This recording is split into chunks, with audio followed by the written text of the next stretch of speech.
Chapter 2. Rhys. Mr. Scrooge. Scuffling noises and whispers come from behind the frosted glass door to the Strategy and Operations Division. I pull it open, and my eyes sweep over the altered space. My irritation rises. Don't overreact. It's 3 weeks until Christmas. This is to be expected.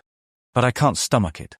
Carol, my newly assigned personal assistant, bustles up to me in her ridiculous reindeer jumper and flashing multicolored holiday light necklace.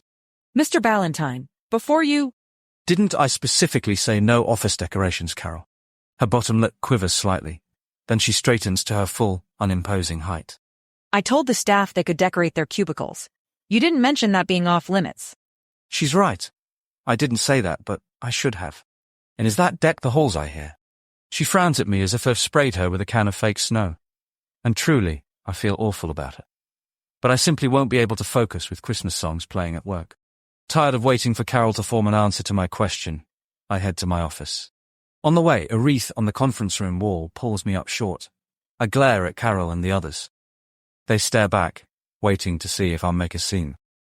I tear the wreath off the glass wall and toss it to the ground, then storm into my office and slam the door. Why are you like this? Mum would be ashamed. 5 seconds later, a timid knock sounds. What is it? I bellow. Carol cracks the door and peeks in. Sorry to disturb you, but— I let out a long breath, already regretting my outburst. Well, come in. She slips inside, closing the door with her back and leaning against it, keeping her distance.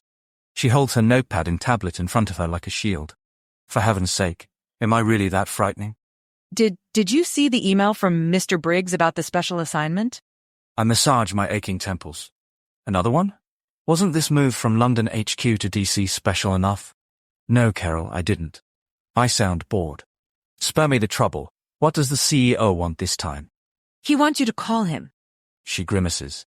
Something about getting his daughter in for a White House tour. Tomorrow? He said you have a contact who works there. You can't be serious. Carol's eyebrows knit together. But I am, sir. I clench my fists, nails biting into my palms. In the span of 2 years, my fiancé has chucked me. I lost my shot at VP when Quantum International swallowed up London Tech, and I've uprooted my life to fix the mess of a strategy and operations division here in DC. Now, less than 2 months in, Leopold Briggs expects me to call in a personal favor to allow his spoiled offspring into the White House on a day's notice. Meanwhile, Deck the Halls trills merrily through the office, while the staff drape tinsel everywhere. And Carol wonders why I'm grumpy. I flip my laptop open. Is his number in the email? Yes, it is. Right. You're dismissed. She turns, shoulders slumped, and guilt nips at my conscience. It's not her fault I can't stand Christmas anymore. And Carol? I soften my tone. Let the team have their decorations. Please just keep it out of the common areas. Carol brightens ever so slightly and nods as she slips out. I lean back and stare at the ceiling. Simon will get a solid laugh out of this when I explain what I need. But he'll come through. He always does. One bonus of taking this DC assignment was reconnecting with Simon and Imogen again. After finishing school together back home, we stayed close despite Simon's career path taking him all over the world. He'd worked his way through the UK Ministry of Defence, made it into Joint Ops, and he's been an international security liaison at the White House for more than a year now. It shouldn't surprise me that the CEO knows Simon and I attended school together. But it does. I feel like I'm being used. Guess that's business for you. I dial Leo's work number and put the office phone on speaker. His assistant patches me through. Ballantyne. Leo doesn't bother with pleasantries. I'll get straight to it. I need you to get my daughter and daughter-in-law into the White House tomorrow. You've got a contact there, don't you? Yes, sir, but this is very short notice. I pace around my desk. If you don't mind my asking, don't you have much higher connections than I? My contacts are too senior for something this trivial. It would look bad if I leaned on them. But you've got someone on the ground who can keep it discreet. Use him. He lead their identification. Security clearance isn't instant. You'll manage, I'm sure. The flights are already booked. Send me the details when you have them. My assistant will get your contact whatever he needs. Her cell number's in the email. Right. There's one more thing. His tone sharpens.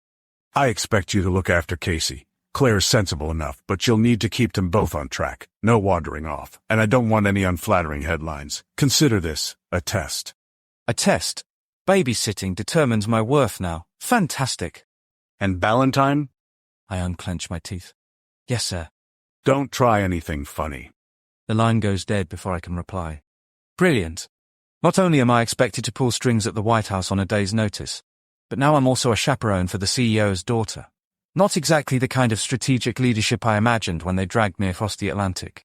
I pinch the bridge of my nose, the faint jingle of Christmas music leaking under my office door. This was supposed to be a fresh start. New office, new life, no ghosts of Christmas past. And yet, here they are, refusing to leave me be.